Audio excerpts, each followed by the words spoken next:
Yo, yo, yo, what's the damn deal? We back again for another segment of I Think Uncut. Now, well, first things first. Y'all see I got a little haircut up top here, got this shaped up a little bit. You know what I'm saying? I've been doing the videos for some weeks now, and, it's all going crazy up here. Finally had to get it cut down. You know what I'm saying? He cut it a little too low, though. I told this dude 1.5. Cut 1.5. I know what 1.5 is. I've been getting 1.5, like, for years and years and years. You know what I'm saying? That's the wavelength. It can't get.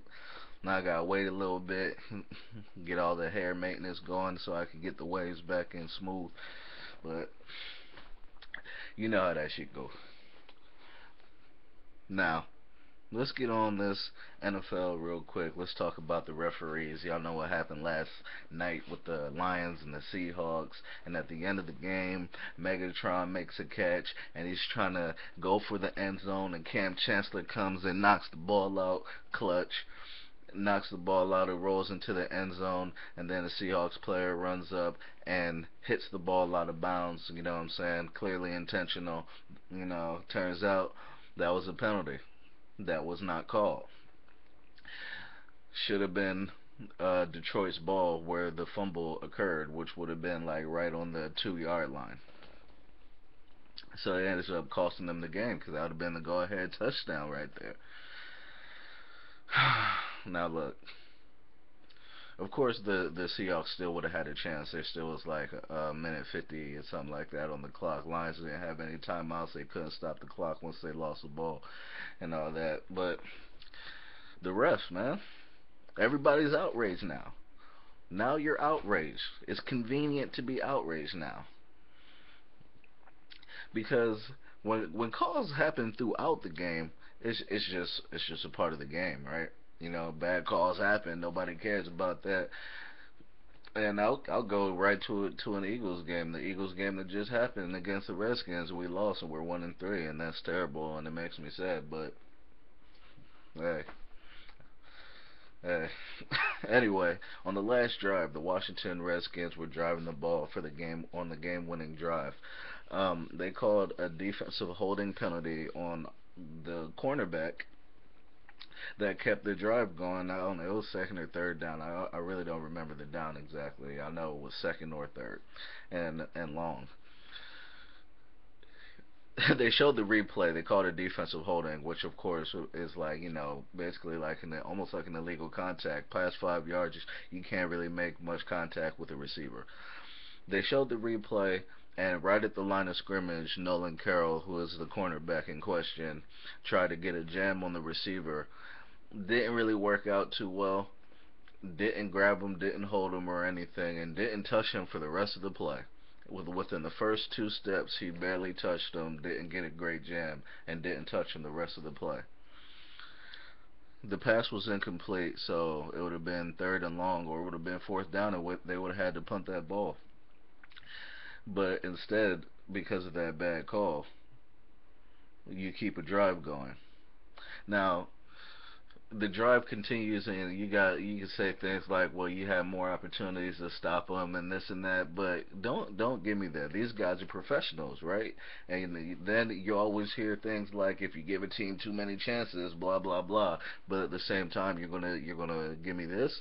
You know what I'm saying? They could have been stopped right there, but you give them 3 more downs to keep going, and what ends up happening is they score the touchdown. But we forget about the defensive holding that kept the drive going. That was bogus. Or maybe in the whatever game, you take whatever game just to give an example. You know what I'm saying? It could be the second quarter of a game. You throw a touchdown pass. It gets called back because of some bullshit ass call. You end up losing the game by like 3 points, 2 points.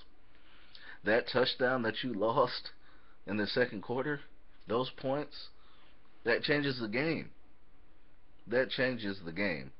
So don't give me, oh, it's just a part of the game, bullshit when it's convenient. But then at the end of the game, when it's a bad call, now you're outraged because it's so blatant and in your face, right? Well, to me, it's blatant and in your face the other times too. And there's never going to be a perfect system, but Coaches should be able to challenge referee calls, and of course you can't challenge everything like offsides or false starts or things of that nature. But like those penalties, the helmet to helmets, you know what I'm saying?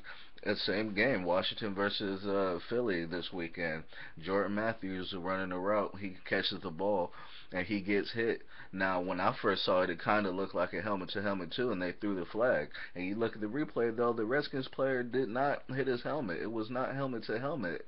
You know what I'm saying? That was an extra 15 yards on our drive, and it was like, come on, man.